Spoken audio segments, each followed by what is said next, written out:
जो next topic है इस चैप्टर में वो है आयनिक बॉन्ड।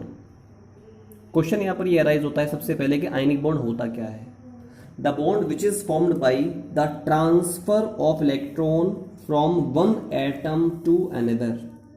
अगर हमने दो एटम्स लिए हैं और उन दोनों एटम्स में से अगर एक एटम इलेक्ट्रॉन को ट्रांसफर कर रहा है दूसरे एटम के ऊपर, तो उसके फलस्वरूप जो बॉन्ड बनता है it is called as ionic bond. तो वही मैंने बोला the bond formed by the transfer of electron. इसमें इलेक्ट्रॉन का ट्रांसफर होता है एक एटम से दूसरे एटम पर, है ना। Then as a result of it the formation of ionic bond takes place. Ionic bond को इलेक्ट्रोवैलेंट बॉन्ड भी कहते हैं। इसका एक और नाम होता है इलेक्ट्रोवैलेंट बॉन्ड। अब इसमें एक शब्द ये है कि इलेक्ट्रोवैलेंसी होती क्या है। एक्चुअली जब भी इलेक्ट्रॉन का ट्रांसफर होगा दो एटम्स के बीच में, तो एक एटम इलेक्ट्रॉन को लूज करेगा जबकि दूसरा एटम इलेक्ट्रॉन को गेन करता है। यानी इलेक्ट्रोवैलेंट बॉन्ड या आयनिक बॉन्ड के फॉर्मेशन में हमेशा दो एटम्स में से एक एटम तो इलेक्ट्रॉन को गेन करेगा और दूसरा एटम इलेक्ट्रॉन को लूज करेगा। तो जब भी कोई इलेक्ट्रोवैलेंट बॉन्ड बन रहा है तो how many total number of electrons is lost by a particular atom और how many total number of electrons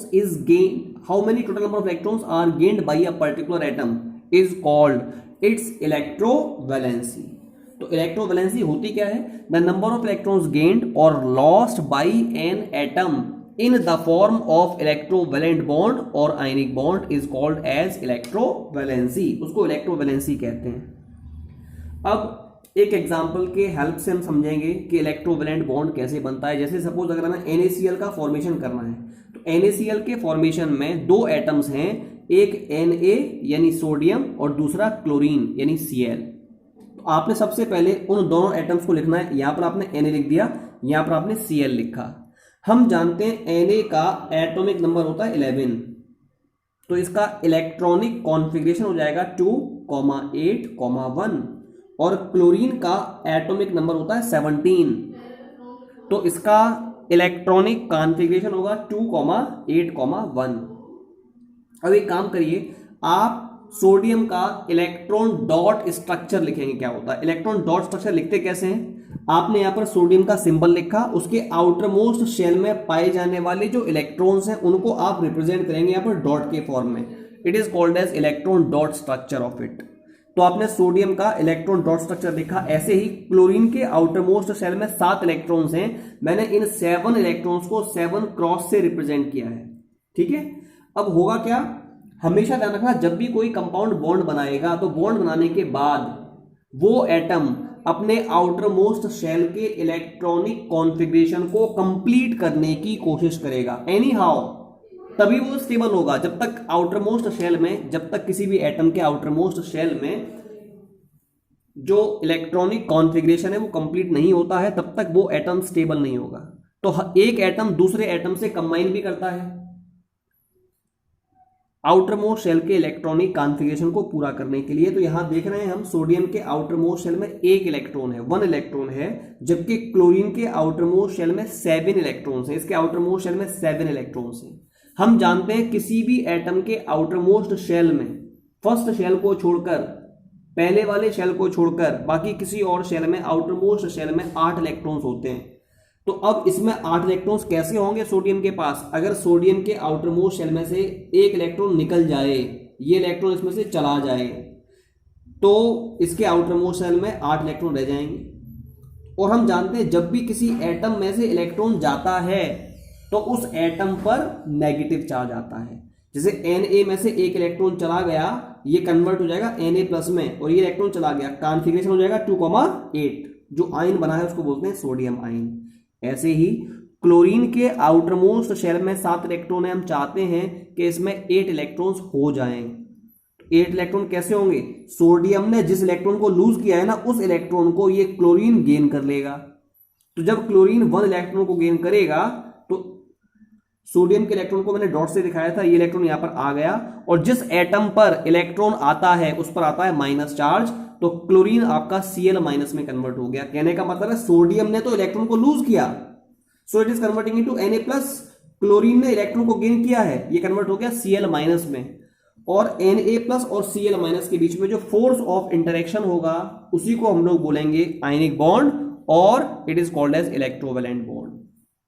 तो आपने देखा NaCl के फॉर्मेशन में एक एटम इलेक्ट्रॉन को गेन कर रहा है, एक एटम इलेक्ट्रॉन को गेन कर रहा है, दूसरा एटम इलेक्ट्रॉन को लूज कर रहा है। और जब सोडियम ने इलेक्ट्रॉन को गेन किया, it is converting into cation. Chlorine ने इलेक्ट्रॉन को गेन किया है, जब सोडियम ने इलेक्ट्रॉन को लूज किया, it is converting into cation, और जब क्लोरीन ने इलेक्ट्रॉन को गेन किया, it is converting into A9. और इस पॉजिटिवली चार्ज आयन और नेगेटिवली चार्ज आयन के बीच में जो फोर्स ऑफ इंटरेक्शन है उसी को कहा जाता है इलेक्ट्रोवैलेंट बॉन्ड और आयनिक बॉन्ड। तो इलेक्ट्रोवैलेंट बॉन्ड या आयनिक बॉन्ड होता क्या है? The bond formed between the oppositely charged ions in the formation of electrovalent bond is called as electrovalency.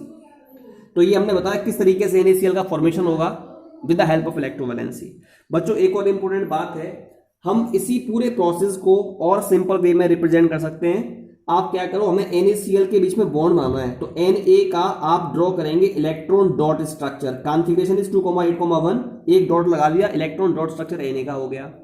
Chlorine में 2,8,7 कॉन्फिगरेशन है, 7 इलेक्ट्रॉन आउटर मोस्ट शेल में लिख दिए। अब देखिए सोडियम तो एक इलेक्ट्रॉन को लूज करने की कोशिश करेगा और क्लोरीन 1 इलेक्ट्रॉन को गेन करने की कोशिश करेगा अपने आउटर मोस्ट शेल के कॉन्फिगरेशन को पूरा करने के लिए। Na ने एक इलेक्ट्रॉन दिया, it is converting into Na plus, configuration becomes to be 2,8। क्लोरीन ने 1 इलेक्ट्रॉन दिया है, यहां पर इस पर आया minus charge, configuration becomes to be 2,8,8। तो सोडियम ने कितने इलेक्ट्रॉन लूज किए हैं इस बॉन्ड के फॉर्मेशन के लिए? यहां पर जो बॉन्ड बना है ना, it is also ionic bond, ये भी आपका आयनिक बॉन्ड है इन दोनों आयंस के बीच में। सोडियम कितने इलेक्ट्रॉन को लूज कर रहा है in the formation of ionic bond? 1 electron को, that's why it's electrovalency is 1। Chlorine कितने इलेक्ट्रॉन्स को गेन कर रहा है in the formation of this bond? 1 electron को, that's why the electrovalency of chlorine is also 1। तो ये मैंने आपको इलेक्ट्रोवैलेंसी के बारे में बताया। एक और एग्जांपल लेना चाहेंगे, that is magnesium chloride. It is also important example, इसकी भी बात करते हैं। मैग्नीशियम क्लोराइड का फॉर्मेशन कैसे होता है? इसमें हमने 2 एटम्स लिए हैं, 2 अलग अलग एलिमेंट्स के एटम्स लिए हैं, एक तो मैग्नीशियम है और 2 क्लोरीन है। तो मैग्नीशियम का एटॉमिक नंबर होता है 12, मैग्नीशियम का एटॉमिक नंबर 12 होता है, तो कॉन्फिगरेशन 2,8,2 हो जाएगा। 2,8,2 इसके आउटर मोस्ट शेल में 2 इलेक्ट्रॉन्स हैं। क्लोरीन का होता है 17, तो 2,8,7 इसका भी होगा, इसका भी 2,8,7 हो जाएगा। इसके आउटर मोस्ट शेल के 7 इलेक्ट्रॉन्स यहां भी दिखा दिए और यहां भी दिखा दिए। अब मैग्नीशियम या कोई भी एटम अपने आउटर मोस्ट शेल में 8 इलेक्ट्रॉन्स पूरे करना चाहता है। इसके पास कितने इलेक्ट्रॉन्स हैं? 2 इलेक्ट्रॉन्स हैं। तो अगर ये दोनों इलेक्ट्रॉन्स को लूज कर दे तब इसके आउटर मोस्ट शेल में 8 इलेक्ट्रॉन्स होंगे। क्योंकि मैग्नीशियम 2 इलेक्ट्रॉन को लूज कर रहा है तो इस पर आएगा 2+ चार्ज, और उन 2 इलेक्ट्रॉन्स में से एक इलेक्ट्रॉन एक क्लोरीन गेन करेगा, जबकि दूसरा इलेक्ट्रॉन दूसरा वाला क्लोरीन एटम गेन कर लेगा। तो आपने देखा यहां पर क्लोरीन था, इसके पास 7 इलेक्ट्रॉन थे, एक मैग्नीशियम से एक इलेक्ट्रॉन आया तो Cl- बन गया। जब दूसरा मैग्नीशियम का दूसरा इलेक्ट्रॉन आया दूसरे वाले क्लोरीन पर, तो हमने लिखा है Cl- का होल ट्वाइस, यानी 2 क्लोराइड आयंस यहां पर हैं और यहां पर एक मैग्नीशियम आयन है। इनके बीच में जो फोर्स ऑफ इंटरेक्शन वर्क कर रहा है उसी को आयनिक बॉन्ड कहते हैं या इलेक्ट्रोवैलेंट बॉन्ड कहते हैं। अब एक प्रश्न यहां पर यह है, यहां पर मैग्नीशियम की इलेक्ट्रोवैलेंसी क्या है? 2। क्यों? क्योंकि मैग्नीशियम अपने आउटर मोस्ट शेल में से 2 इलेक्ट्रॉन्स को लूज कर रहा है। तो electrovalency of magnesium is 2। Electrovalency का मतलब इलेक्ट्रोवैलेंट बॉन्ड के फॉर्मेशन में कोई भी एक एटम जितने इलेक्ट्रॉन्स को गेन करेगा या जितने इलेक्ट्रॉन्स को लूज करेगा, the number of electrons gained और lost is called as its electrovalency. Magnesium ने 2 इलेक्ट्रॉन्स लूज किए, इसी वजह से इसकी इलेक्ट्रोवैलेंसी 2 है। क्लोरीन ने कितने इलेक्ट्रॉन गेन किए? एक एटम की बात हो रही है, एक क्लोरीन एटम ने कितने इलेक्ट्रॉन्स गेन किए? 1, that's why it's electrovalency is 1। तो यहां पर मैंने आपको बताया कि how the formation of ionic bond takes place. अब इसके बाद जो नेक्स्ट पॉइंट आएगा वो है कैरेक्टरिस्टिक्स ऑफ आयनिक कंपाउंड। जो आपके आयनिक कंपाउंड्स होते हैं उनकी क्या कैरेक्टरिस्टिक्स हैं, उनकी क्या प्रॉपर्टीज हैं, उनके बारे में बात करते हैं। तो पहली कैरेक्टरिस्टिक है फिजिकल नेचर। फिजिकल नेचर में अगर आयनिक कंपाउंड्स की बात की जाती है तो आयनिक कंपाउंड्स आपके सॉलिड के फॉर्म में पाए जाते हैं। आयनिक कंपाउंड्स हमेशा सॉलिड के फॉर्म में पाए जाते हैं, ठीक है, but they are somewhat hard in nature.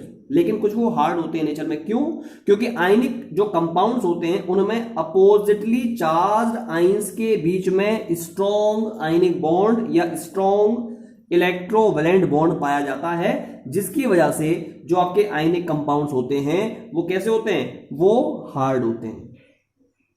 तो मैंने बताया ये सॉलिड के फॉर्म में पाए जाएंगे, साथ में ये हार्ड होते हैं due to the strong ionic bond present between oppositely charged ions. दूसरी बात होते हैं आयनिक जो कंपाउंड्स होते हैं वो ब्रिटल होते हैं नेचर में। ब्रिटल का मतलब ये होता है अगर आप आयनिक कंपाउंड्स के ऊपर प्रेशर अप्लाई करें तो प्रेशर को अप्लाई करने पर they have the tendency to get broken into small small pieces. So this property of ionic compound represents its brittleness. तो आयनिक कंपाउंड ब्रिटल है, अगर हम एक स्पेसिफिक प्रेशर अप्लाई करेंगे उसके ऊपर तो वो छोटे छोटे पीसेस में डिसोशिएट हो जाते हैं। दूसरी प्रॉपर्टी है melting point and boiling point. जो भी आपके आयनिक कंपाउंड्स होते हैं उनका बॉइलिंग पॉइंट और मेल्टिंग पॉइंट हाई होता है। क्यों? क्योंकि जो अपोजिटली चार्ज आयंस हैं उनके बीच में जो फोर्स ऑफ इंटरेक्शन है वो कैसा है? हाई है। तो इंटर आयनिक बॉन्ड को तोड़ने के लिए, जो भी डिफरेंट आयंस के बीच में बॉन्ड पाया जा रहा है उसको तोड़ने के लिए हाई अमाउंट में एनर्जी रिक्वायर्ड होती है। That's why the melting point of ionic compounds are high. अब मैं बात करता हूं नेक्स्ट प्रॉपर्टी सॉल्युबिलिटी के बारे में। हमें पता है जो भी आयनिक कंपाउंड्स होते हैं वो वाटर में सॉल्युबल होते हैं। वाटर में सॉल्युबल है, यानी वाटर एक पोलर सॉल्वेंट है। आयनिक कंपाउंड्स भी नेचर में पोलर होते हैं, मतलब दो अपोजिटली चार्ज आयंस पाए जाते हैं आयनिक कंपाउंड में, एक प्लस पॉजिटिवली चार्ज आयन, दूसरा नेगेटिवली चार्ज आयन।